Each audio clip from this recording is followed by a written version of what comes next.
What's up, Vape Fam? Devin and John here, and today, again, we just got done making a video. Well, right now we're gonna talk about general safety, keeping your ass off the evening news, because that's important. It's important for the movement, but even more so important, it's important for your health. I mean, you started vaping, to prolong your life, and there are a lot of people out there that are seriously hurting themselves. I don't believe that half of the injuries they're reporting off of an exploding battery are real. I mean, how the fuck do you break your neck vaping? Is that possible? Not for me. Don't you put that on me.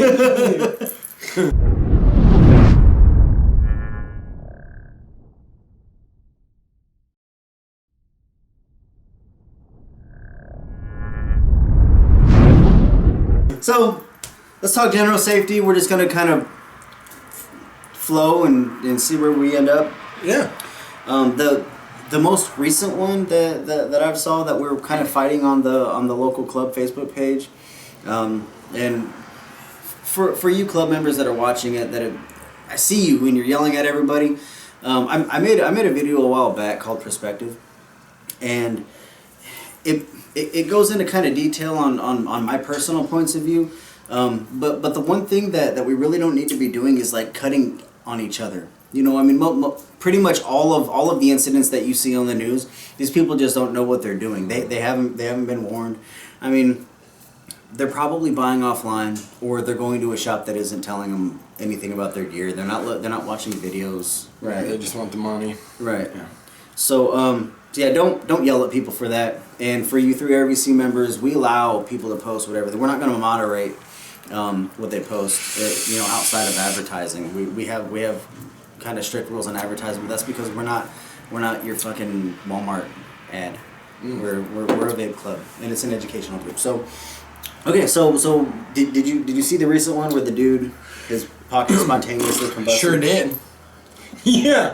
Paying for a pack of bubble gum. And yeah, old lady took him outside, ripped his pants off. Yeah, I mean, in the middle of the road. She would have been 20 years younger. I might have considered.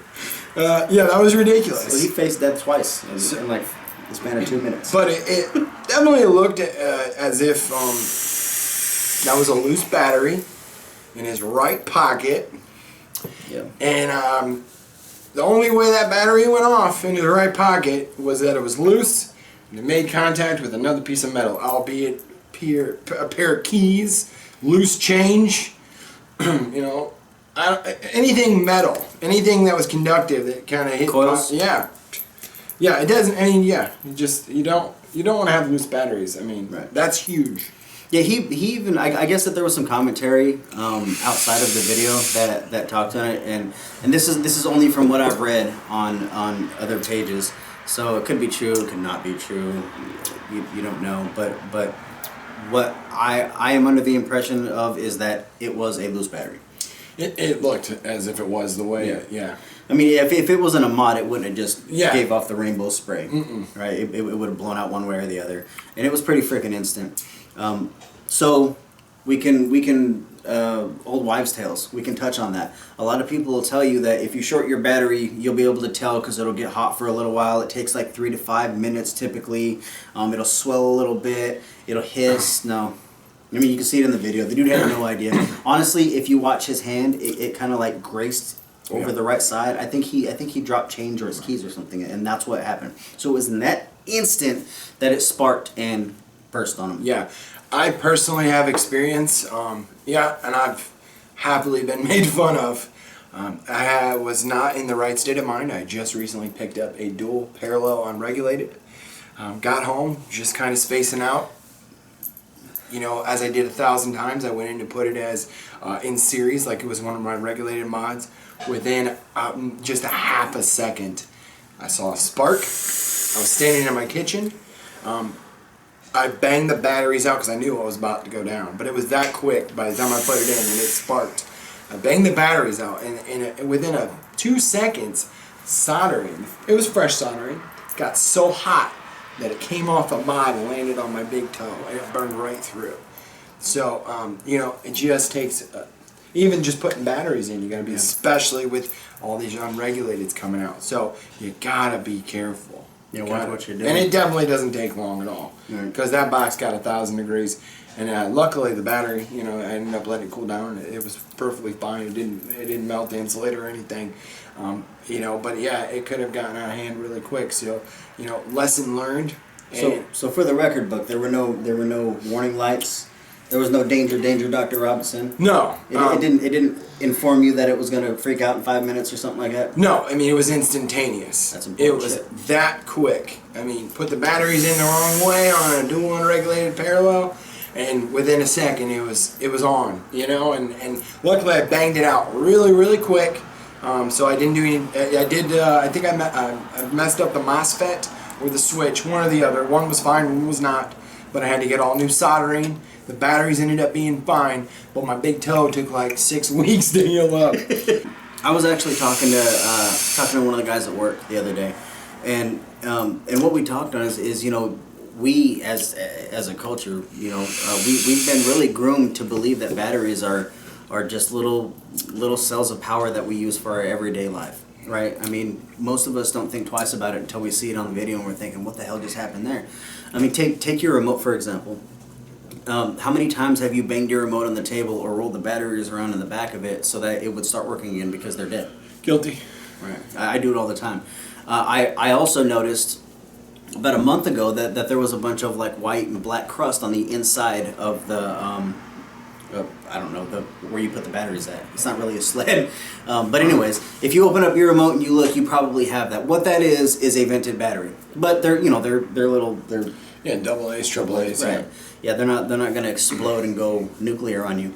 But take it for an example that it happens a lot. It's pretty common. And what's happening there in your double A batteries is that they're being overdrained, being discharged way underneath their voltage.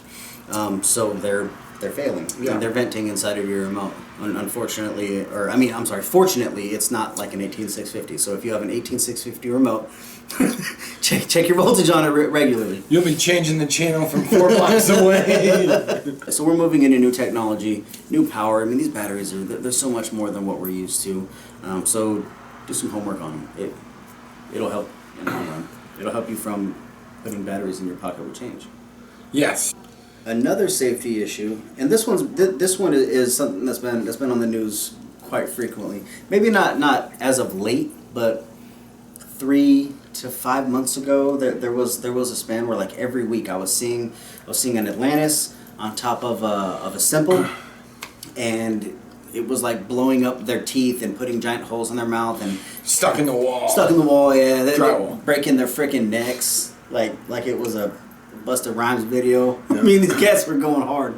Yeah, we even saw on eBay they were selling a Simple mod with a Kanger Tech for a while there. And Well, they're pretty. That's what it is. They're pretty. hybrid connections are pretty. Yeah. I mean, there's not all kinds of breaks in the tube. It's not. It looks sophisticated. You know, you can look cool in front of your friends. But Fancy. so here I am. I've got a tank on a mechanical. This is a series box, so there's all kinds of ass inside of it. And I'm vaping safe. He's got a tank and he's got it on a regulated device. All right. Yep, the Heracles Plus on the RX 200. And we're both safe. And I'm going to explain that. Because there is a huge difference in tanks. You have your pre-built coil tanks, and you have your rebuildable tank atomizers. Mine, these two, are rebuildable tank atomizers. So I have a VCMT and a Mutation MT-RTA. Now this is where it gets important. Let's see if I can get it to focus a little bit. What you have on the bottom here are static pins. This one's not protruding very far. This one really is. So if you're fooling with hybrids and you don't really know what I'm talking about, you shouldn't be fooling with hybrids.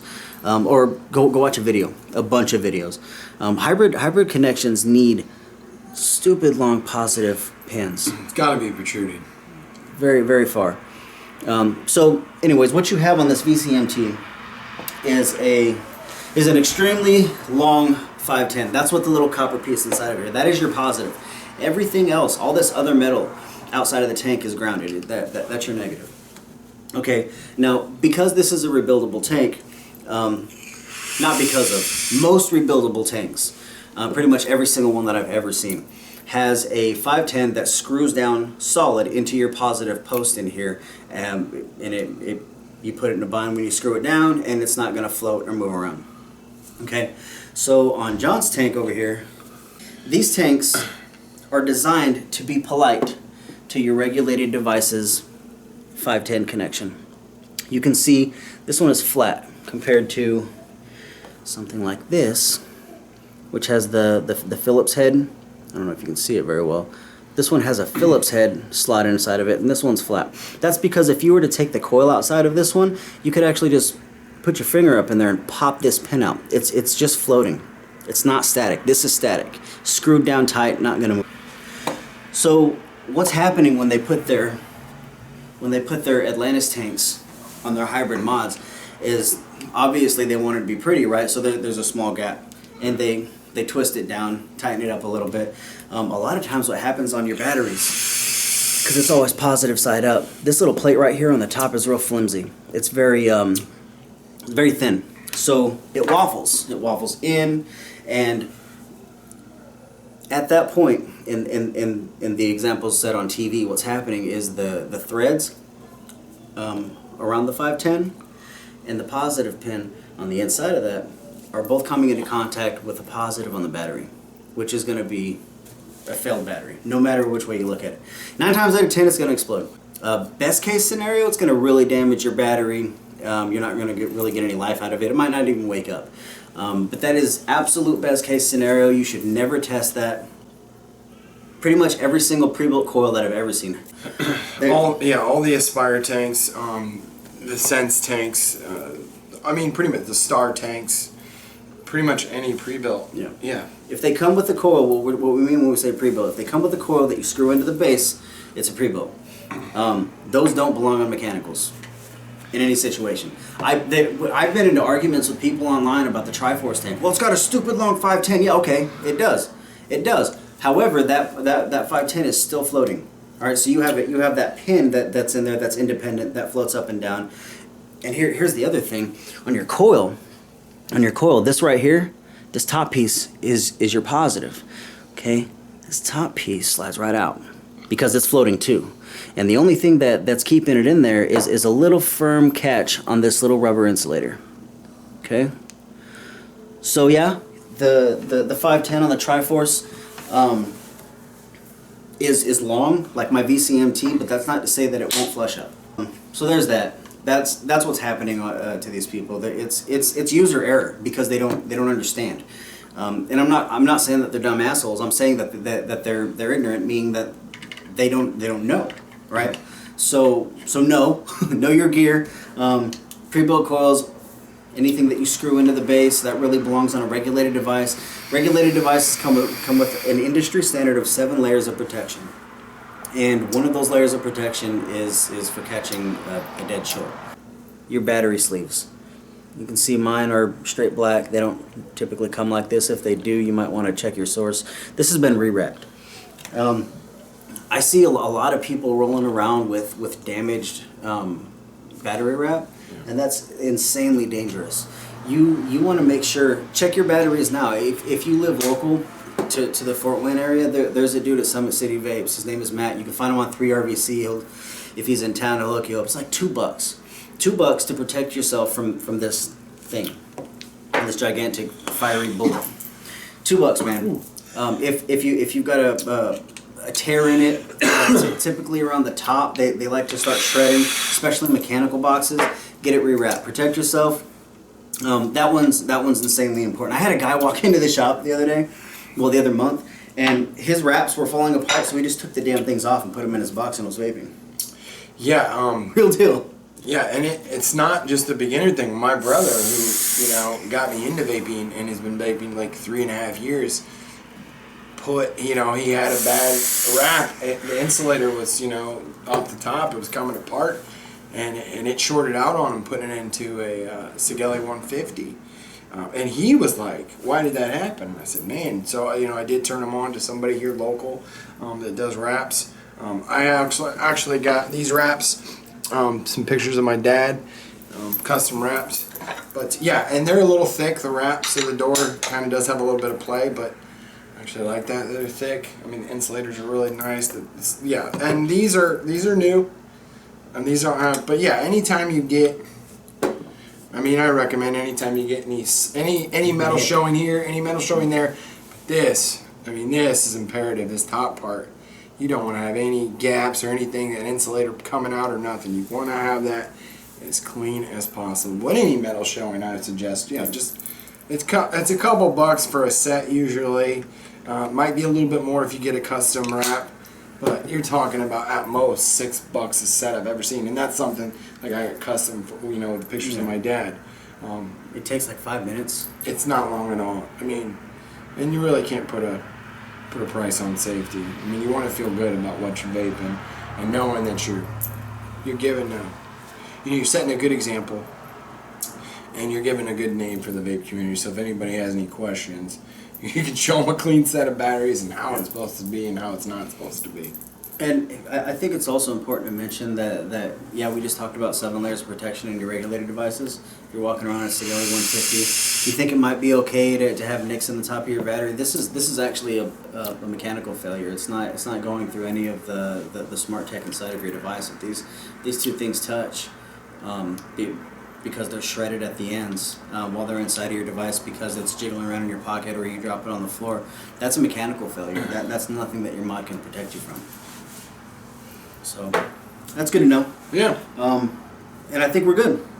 I think we've covered some. So hopefully you will retain this information. If not, subscribe. Subscribe anyways. Do it. As always, vape on and vape strong.